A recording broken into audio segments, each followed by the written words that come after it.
Salam Imam Harto Insight to improve your mindset.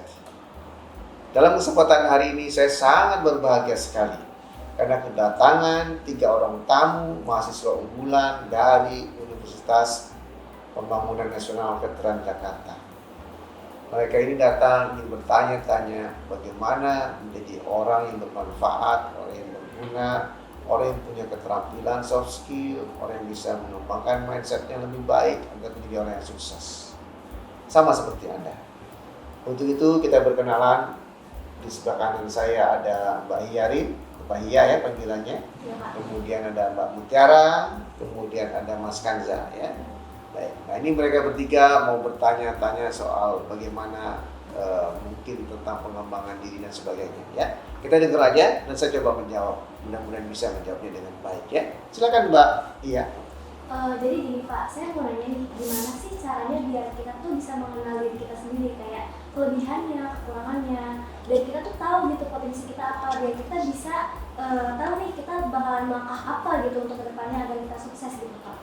Betul sekali. Jadi memang benar bahwa untuk menjadi orang yang punya tujuan, orang yang punya arahan, arti hidupnya itu punya capaian-capaian yang jelas, itu harus punya kemampuan mengenal dirinya.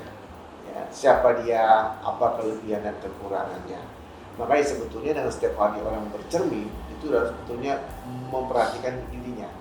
Kekuatannya apa, kelemahannya apa yang sudah bertambah, apa yang perlu ditambahkan dan sebagainya ya. Ini nggak hanya melihat ganteng dan cantiknya, tapi juga perlu melihat bagaimana inner beauty-nya, kecantikan dalam diri kita, keterampilan dan keahlian kita. Nah secara sederhana Mbak Iya, untuk mengenal seseorang itu punya kelebihan dan kekurangan itu banyak caranya. Salah satu dengan adalah Stephen misalnya, ada pengecekan soal apakah dia punya sensing bagaimana, kemudian thinkingnya bagaimana, intuitingnya bagaimana, feelingnya bagaimana, atau instingnya bagaimana, atau itu. Nah ini menjadi suatu pelajaran tersendiri ya.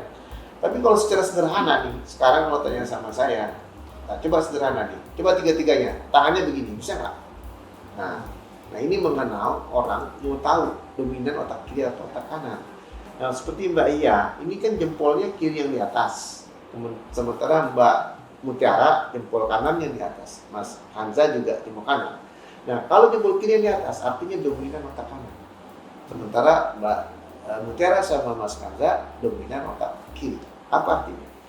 Kalau dominan otak kanan itu, dia bisa berpikiran besar, ya, punya ide-ide besar, punya banyak kemauan-kemauan. Ya. Cuman kelemahannya satu, kurang berhitung, kurang berhati-hati, sehingga kadang-kadang nggak ambil risiko menjalani sesuatu itu keberaniannya cepat. Nah ini sebetulnya bakat untuk menjadi pengusaha. Jadi orang-orang pengusaha bisa tuh dari otak kanannya dominan. Ya, atau sebagai orang-orang pemimpin besar itu juga dominan otak kanan. Tapi kalau yang dominan otak kiri itu cenderung jadi pekerja. Mereka itu tertib, teratur, hati-hati, berhitung, matematis. Nah ini menjadi orang untuk bisa menjadi seorang yang hati-hati dan teliti. Itu yang menjadi otak kiri. Nah dengan demikian Anda sudah mengenal sedikit kan bagaimana, oh iya ya saya itu dominan otak kanan, oh saya ini mungkin berpikiran besar atau menjadi apa. Kemudian yang kiri, fokus aja Anda menjadi seorang pekerja yang baik, pekerja yang profesional, itu sangat luar biasa. Jadi ini tujuan hidup Anda. Jadi Anda pelajari dari situ saja. Kemudian masih banyak lagi yang lain-lainnya kan. Apa pengembangan yang lainnya itu bisa dipelajari dan dikenali, ya, mengenal diri sendiri. Misalnya lagi satu lagi, golongan darah aja. Coba Mbak Hiya apa golongan darahnya? Golongan darah aku B. B ya. Nah, B itu sederhananya orangnya adalah self oriented. Selalu berpikir untuk dirinya sendiri. Ya, jadi jangan berharap bahwa kita bisa mengharap dia bertanya sama kita. Kita kalau ketemu dengan orang-orang lebih, mungkin kita bertanya 10, dia satu pun tidak. Jadi karena dia nggak pernah mau tahu orang lain, nggak suka gosip orang lain, dia hanya self-oriented, ke dirinya aja, memikirkan bagaimana dia melakukan sesuatu. Dan satu lagi kelemahannya orang lebih itu susah bekerja sama, buat teamwork. Karena dia pusing kalau bekerja rame-rame sama teman tuh dia nggak bisa. Dia lebih senang bekerja sendiri. Nah ini juga sebetulnya teman-teman saya seniman-seniman banyak sekali golongan darahnya B. Karena mereka itu seniman, tapi dan memang produktivitasnya sangat tinggi dan kualitasnya bagus. Memang karena kemampuan mandiri bekerja. Nah ini misalnya salah satu mengenal dirinya. Nanti belum yang lain lagi, kenalan macam-macam. Saya tuh hampir banyak semua cara pengenalan diri itu saya kenalin dan saya pahami. Dan satu lagi sebenarnya ini kuah. Kuah itu nggak semua orang tahu bagaimana mengenal dari unsur air, unsur tanah 2, kemudian kayu 3, kayu 4, kemudian tanah 5, kemudian besi 6, besi 7, tanah keberuntungan 8 sampai ke api 9. Ini mencerminkan bagaimana sifatnya. Itu juga gejala itu dari tanggal lahir, itu semua tahu, banyak sekali. Jadi dengan mengenal itu Anda akan lebih maju. Tapi intinya itu adalah mengenal dirinya, karakter dirinya, apa yang terlibat di dirinya. Tapi nanti kalau setelah syuting boleh orang bertanya soal mengenai itu ya untuk kalian ya. Silakan. Ada lagi, silakan. Mungkin dari aku Pak, Ya. izin bertanya. Itu apa sih Pak kalau menurut Bapak soft skill yang harus dipentingin ke mahasiswa? Soft skill itu ada banyak, ada 10 lah di atribut di saya, di YouTube saya juga ada 10 saya uraikan di situ.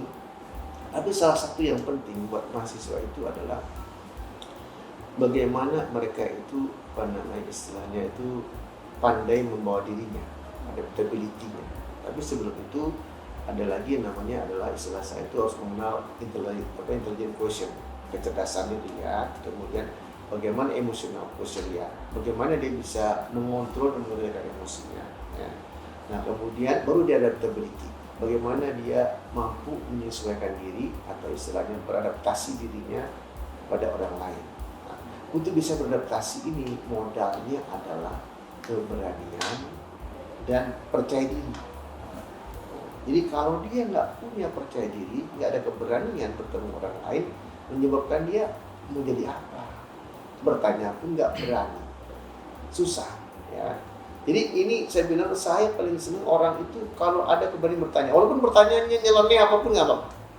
Saya paling suka dengan pertanyaan itu mahasiswa yang bertanya, karena dia berani bertanya walaupun salah, bodoh amat. Coba bayangkan, saya pernah ke Jepang waktu mengunjungi sekolah TK dan SD di sekolah dasar. Mereka ketika saya kunjungin, apa pertanyaan mereka? Mr. Imam, boleh nggak bisa di Indonesia ada gajah nggak? Coba, kalau di kita diketawain sama teman-temannya. Tapi di sana dihargai, teman nggak ada yang menghina. Oh ada gajah, ada kupu-kupu juga ada. Jadi cerita apa? Karena pertanyaan sederhana sekalipun dihargai. Nah itu kan keberanian bertanya. Nah kelemahan ini di Indonesia ini kita kadang-kadang bertanya tuh suka dihalang-halangi, suka malu, takut salah, suka dihina oleh orang lain, membuat kita takut bertanya.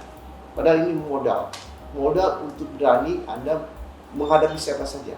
Bertanya itu adalah suatu modal untuk bertanya pada siapa. Jadi kalau tanya sama siapa yang paling berani, itulah coba dikembangkan kemampuan cepat beradaptasi dengan teknologi, dengan lingkungan. Tapi juga adalah bagaimana dia bisa membawa dirinya, bagaimana bisa namanya punya keberanian untuk bertanya. Itu modal yang sangat penting buat Indonesia, saya pikir ya. Bisa dimengerti Mbak Mutiara ya? Ya, udah cukup ya Mutiara ya. Ada pertanyaan? Mungkin kalau dari saya Pak, bagaimana sih Pak cara mendapatkan lingkungan pertemanan yang sehat di usia-usia saya seperti ini, maksudnya di usia-usia seperti ini saya gimana? Bagus itu pertanyaan. Nah ini pertama ya, kalau namanya dunia mahasiswa itu harusnya mulai banyak mengenal bakat, minat, dan passion, mau kemana ya. Jadi dengan demikian Kanza udah mulai mengerti, mau tahu apa yang mungkin Kanza bisa ikuti, berteman dengan orang-orang seperti apa. Harus cari yang sama cara pandangnya, mungkin mau menjadi politisi, yang struktur politik yang sama-sama punya pandangan yang sama. Kalau kegiatan misalnya seni itu juga sama, ikutin yang dimana Kanza berteman yang kira-kira sama orientasinya, sama passionnya, sama minatnya, sama bakatnya. Nah, itu akan lebih mudah Anda berinteraksi. Tujuannya apa? Untuk saling mensupport dan saling membantu satu sama lain. Agar apa? Agar satu sama lain itu berkompetisi untuk suatu keberhasilan yang lebih tinggi. Jadi dengan demikian Kanza harus cari teman yang sependapat, satu arah, satu visi, sehingga Anda mudah untuk bisa menjadi banyak manfaatnya buat Anda juga, di samping mengasah keterampilan Anda, juga pikiran Anda, hati Anda, perasaan Anda. Karena dengan teman yang sama, suatu orientasi yang sama, itu akan sangat menyenangkan. Ya, karena kalau banyak terlalu perbedaan Anda pusing sendiri nanti. Jadi carilah teman yang gaul yang dimana satu orientasi dan satu visi yang sama, serta istilah saya itu adalah passionnya sama. Ya, kalau misalnya kelompok bisnis, kelompok organisasi politik, atau peduli masyarakat, atau apapun lah kegiatan-kegiatan itu. Yang penting ada suatu kesamaan yang sama untuk maju, ya. Betul. Nah kalau misalnya Ya. untuk menjadi orang yang berguna di dalam lingkungan pertemanan itu Ya. bagaimana tuh, Pak caranya? Ya, kalau itu harusnya mengerti ini tergantung kansanya sendiri. Kansa ini kan berpikir untuk kemajuannya, ya. Bagaimana kansa bisa memperhatikan soal kepentingannya, ya, sesuai dengan kemauanmu aja. Jadi pikirin keinginan kita, baru mikirin orang lain, ya. Nah kalau kita itu misalnya maunya seorang ahli di bidang kelompok seni, udah cari yang kelompok seni saja, yang mana satu arah, satu tujuan. Nah, kalau enggak itu sulit, karena susah lah bergaul dengan orang-orang yang kamu sukanya seni, yang ini sukanya olahraga, kan nggak nyambung. Nah, cari yang nyambung aja, yang punya frekuensinya sama, ya. Itu yang kan. Ya, Saya mau nanya lagi nih Pak. silakan. Gimana sih pendapat Bapak gitu terkait dengan dia terlalu banyak mengikuti organisasi atau KSM, jadi kayak over organisasi gitu, tapi karena bukan diri dia sendiri, karena ikut-ikutan teman gitu Pak. Nah itu harusnya jangan. Mahasiswa tuh nggak boleh lagi ikut-ikutan aja. Harus punya vision, harus punya pikiran, harus punya pilihan. Harus sudah bisa menentukan mana yang benar, mana yang bagus, mana yang tidak. Ini tergantung kemana arahnya. Karena kalau orang ikut-ikutan, terombang-ambing dalam situasi itu, dia nggak jadi apa-apa, dan dia nggak kemana-mana, dan dia juga nggak paham, dan nggak pernah sungguh-sungguh melakukan sesuatu itu. Lebih banyak dia hanya sekedar ikut-ikutan. Dan itu dapatnya pun remeh-temeh, hal-hal yang kecil-kecil aja. Padahal kita perlunya adalah yang punya kemampuan untuk meningkatkan keterampilan lebih tinggi, lebih besar. Karena untuk apa berorganisasi tapi nggak menambah keahlian dan kemampuan gitu. Padahal tujuan organisasi itu adalah mengasah keterampilan, yaitu komunikasi, berinteraksi, dan kemudian keterampilan lain. Ya, jadi nggak perlu ikut-ikutan, harus sudah bisa memilih mana yang mau diikuti. Karena yang ikut-ikutan itu nggak banyak manfaat, hanya buang waktu saja. Ya, silakan Mbak Menteri. Saya dari aku ya Pak. Ya. Bagaimana Pak menurut Bapak untuk menjadi seorang mahasiswa yang gampang disukai orang lain? Nah, ini sederhana untuk menjadi disukai orang lain itu sebetulnya bagaimana kita membawa dirinya. Makanya ada kecerdasan itu dan istilah intellectual question, ada emotional question. Nah, perlunya emotional question itu adalah satu mengukur bagaimana Anda bisa mengatur emosi Anda. Karena orang beremosi tinggi nggak disukai banyak orang. Siapa yang senang temannya emosi, marah-marahan, males deh, gerah deh. Ya, tapi kalau yang tenang, nyaman, adem, semua orang pasti ingin tahu, ingin dekat. Apalagi murah senyum, yang mudah berkomunikasi, pasti semua orang suka. Jadi itu membuat kita membawa diri dengan baik. Dan tambahkan lagi, bagaimana seorang itu mempunyai kemampuan beradaptasi, ya, beradaptasi terhadap teknologi baru maupun keadaan situasi seperti kayak COVID ini, ya kan? Semua juga harus belajar berkomunikasi atau beradaptasi terhadap lingkungan yang baru maupun teknologi. Jadi dengan demikian juga yang lingkungan baru juga mutiara cepat bisa bergaul. Ada orang begini baru ya, kelompok A nanti bertemu teman lain lagi cepat lagi bergaul. Karena apa? Kita nggak perlu orang, karena yang membuat orang itu apa? Ketakutan. Itu tadi kurang pede aja, kurang percaya diri, nggak bisa mau kemana, mau dibawa kemana gitu kan. Karena yang penting itu adalah kalau Anda percaya diri tinggi, Anda bisa berkomunikasi dengan orang, bisa saling mengisi, sehingga Anda menjadi orang yang diperlukan, dipentingkan, dan dihargai serta dihormati. Karena kalau kita kurang percaya diri, itu akan menyulitkan kita sendiri. Artinya susah, nggak berani bergaul. Untuk apa coba? Untuk apa punya teman? Kita nggak berani ngomong, nggak berani tanya, kan malu. Jadi dengan berani itu membuat mutiara bisa berkomunikasi dengan baik, bisa mengatur emosi dengan baik, dan tahu kapan bicara, kapan bertanya, kapan empati sama orang, simpati sama orang. Itu semua mengukur, belajar mengenal orang lain. Jadi dengan mutiara mengenal orang lain akan memudahkan mutiara untuk bisa sukses dan diterima di lingkunganmu, karena mereka senang kalau ada mutiara, karena bisa jadi Anda seorang problem solver atau sekedar untuk mendengar cerita orang juga menjadi menyenangkan. Jadi kadang-kadang berteman itu yang paling gampang, sederhana. Allah beri Tuhan beri kita telinga dua, banyaklah mendengar, sedikit bicara.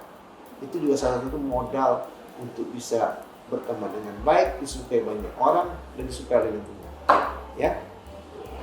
Siapa lagi? Ada? Mau? Boleh, saya Udah juga semua? coba aja sih ya. Udah semua ya? Udah semua. Nanti kalau ada kurang, Anda akan teruskan. Nanti untuk hadiah buat kalian, boleh saya baca karakter kalian ya, seperti apa ya. Siapa? Jadi saya juga sangat senang sudah bertemu Anda semua. Mudah-mudahan pembicaraan kita bermanfaat buat teman-teman yang lainnya. Kalau Anda suka, jangan lupa like, komen, dan subscribe. Sampai jumpa. Terima kasih.